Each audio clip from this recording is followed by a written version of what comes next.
Now, adapting to ketosis was another hurdle that I had to really go through.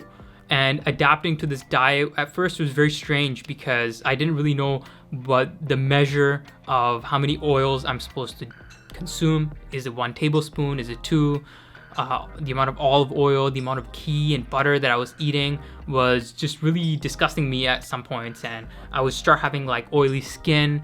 And this was when my body was really making that transition from ketosis, from a carbohydrate burner to a ketogenic, to a fat burner. And the biggest struggle that I had during the keto flu. So the keto flu isn't as bad as a regular flu, by the way. It's nothing comparable to a flu. It's not as rough. But the only struggle that I had was just not being able to sleep at night. And what happens at night is your brain is releasing melatonin, especially when you have carbohydrates. They help in the production of this hormone, and melatonin helps you go to sleep.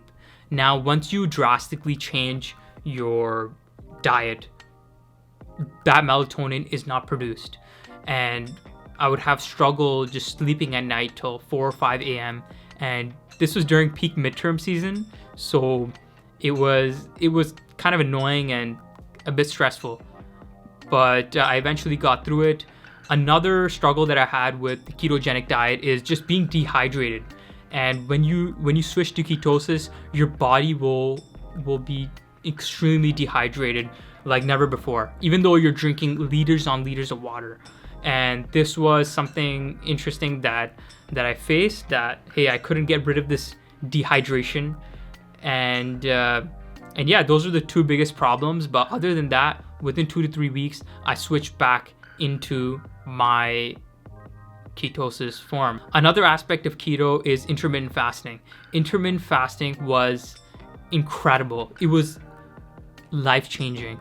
And although I've always fasted in the months of Ramadan, those 30 days, intermittent fasting on a regular basis is a game changer. Not only does it increase human growth hormone, your levels of testosterone, but also it helps you just heal your body. Your body gets healed. Your skin gets clear. That acne that you may have, it goes away. Also, that's when I really discovered the cognitive benefits of keto and the cognitive edge that I got. My focus was incredible. I was able to just gauge in on my studies and just pound it out.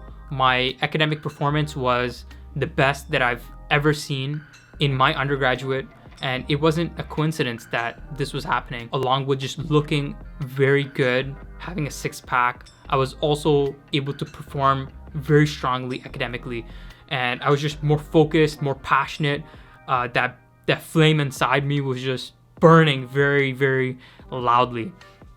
And here's a quick transformation of my physical transformation of keto, and how I went from being a bit overweight to having a 6-pack and just defined muscles and just feeling so much more self-confident. And lastly, disease prevention and mitigation. Growing up, I loved my grandma, and my grandma, I was very close to her. And for the past 15 years, she's been struggling with Alzheimer's, which is a disease that is caused by the degradation of the brain, amyloid plaques being created. The disease, it really sucks out everything from your life that you love, you cherish, your memories.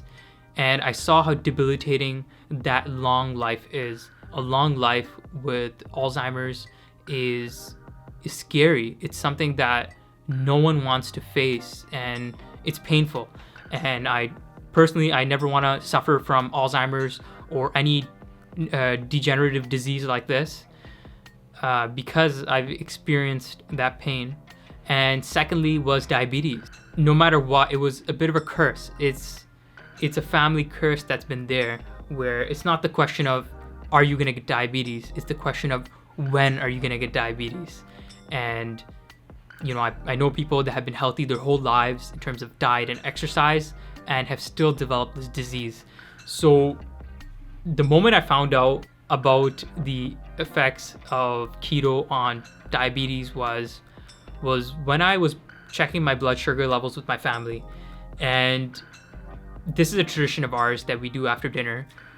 And once I checked my blood sugar levels, my parents were shocked. They couldn't believe how low they were because I just had a meal. And when you have a meal, your blood sugar levels naturally spike. But mine was at 3.3 millimoles per liter. And it boggled my mind. But at that moment, I had a realization. I'm like, wow, I know this is the cure or the preventative action that I was always looking for. Ketosis has such a beneficial effect on insulin sensitivity and just keeping your blood sugar levels low, which not only cognitively provide you with that boost, but also have anti-aging properties. So there you have it. That's my journey. It was incredible, and keto is a lifestyle that I'll hopefully stick with for the rest of my life. But in the comments below, let me know what your thoughts are and what are some things that you would like to explore about this diet. And